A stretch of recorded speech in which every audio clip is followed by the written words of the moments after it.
Hello, welcome back to our channel. Today we're going through and explain. This is the second episode, Betrayal, of the story Jack's Retribution. So if you remember from our last look at this, we saw a massive shift in power, right? Well, today we're going to see exactly how that newfound power leads to a totally devastating and, honestly, cold-blooded betrayal. Let's get right into it. The young lady has woken up the spirit of the Phoenix War and flies into the sky. You see? Scarlet awakening that Jade Green Phoenix battle spirit, it changes everything. It brings this sudden explosive fame. The word literally spreads like wildfire across North Carolina. And suddenly, the Fisher family's doors are just being knocked down by all these eager envoys from prestigious martial arts schools, bringing gifts, all of them hoping to recruit the new prodigy. But the Fisher family? They decide to play the waiting game. They're just a local family patiently holding out for the absolute best offer they can get. And you know what? It pays off big time when they're approached by the elite Howard family. Stephen Howard, who's a high-level prodigy himself, personally approaches the Fishers. We're talking about one of Washington, D.C.'s 4 big families here. They've got an ancient lineage, massive resources that just completely eclipse the Fishers. So yeah, that waiting game definitely worked out for Scarlet's father, Henry. But you might be wondering, where does this leave our protagonist? Well, Jack's true mission actually has nothing to do with his promised engagement to Scarlet anymore. While the Fishers are out there climbing the social ladder, Jack is focused on shouldering the responsibility of his own bloodline. His one and only focus is to leave the Fishers, head to Washington, D.C., and investigate the mysterious collapse of his own family, the Watsons. Honestly, he's genuinely happy for Scarlet's success, if it means a better future for her. However, Jack's peaceful exit plan gets pretty complicated. He's just walking through the courtyard when he overhears the Fisher family's servants gossiping. Did you hear that Stephen Howard from DC wants to marry Scarlet? The servants are whispering all about Stephen Howard's immense fighting spirit and his clear, undeniable intent to marry the newly famous Scarlet. And to make matters worse, they're murmuring that Jack is just some nameless nobody, completely unworthy of her now. The secret meeting. So Jack's curiosity is obviously piqued by all this gossip. As he approaches the entrance to the front hall, he hears these soft murmurs. He stops and decides to secretly listen in. Inside, he hears a representative of the Howard family laying out a massive proposal to Henry Fisher. They're talking about a marriage between Stephen and Scarlet that would elevate the Fisher family into a leading force in Washington, D.C. But the proposal comes with a very, very dark condition. Stephen Howard makes his stance crystal clear, saying he's not fit to live in the world. Do you understand what I mean? Stephen flat out refuses to accept that his future wife has a pre-existing engagement to someone who is still walking around. He makes this cold, sinister demand that Jack's previous engagement to Scarlet be permanently and fatally erased. And here's the most heartbreaking part: Henry's betrayal. Now, you might think a father figure who promised his daughter to a young man might hesitate even a little bit, right? Not Henry.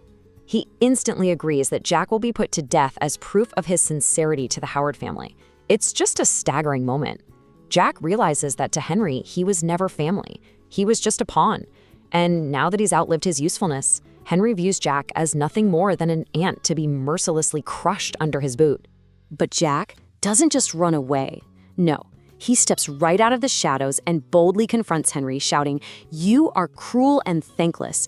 I helped your daughter at the cost of my own life spirit." Jack angrily throws Henry's complete lack of gratitude right back in his face. Let's not forget, Scarlet only has the Jade Green Phoenix spirit because Jack sacrificed his own life spirit to save her. And this treacherous betrayal is his reward. It's unreal. Caught totally red-handed, Henry doesn't even try to apologize. Instead, he pivots to this wild, false accusation.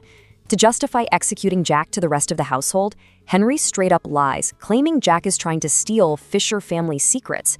He loudly chides Jack, calling him a waste and claiming that because Jack is jealous of Scarlet's new power, he's resorting to theft. It is a calculated, evil lie just to cover up a murder plot.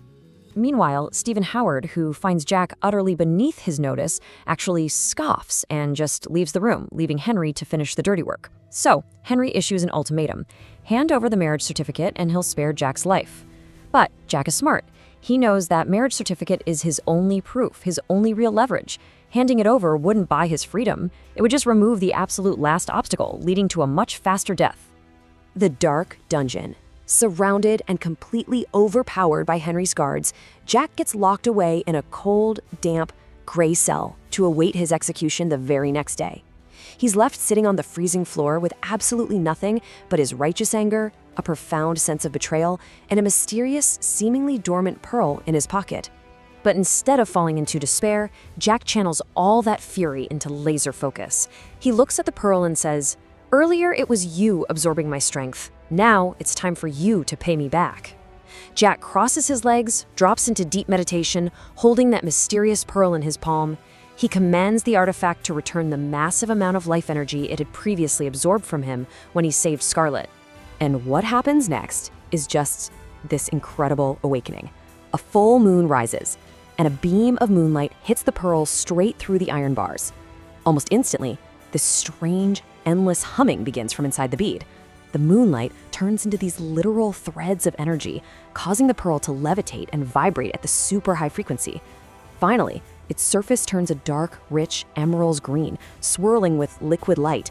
The magic in that room is absolutely palpable. Then, the pearl reaches a state of total saturation, something Jack has never seen before. A green dewdrop emerges.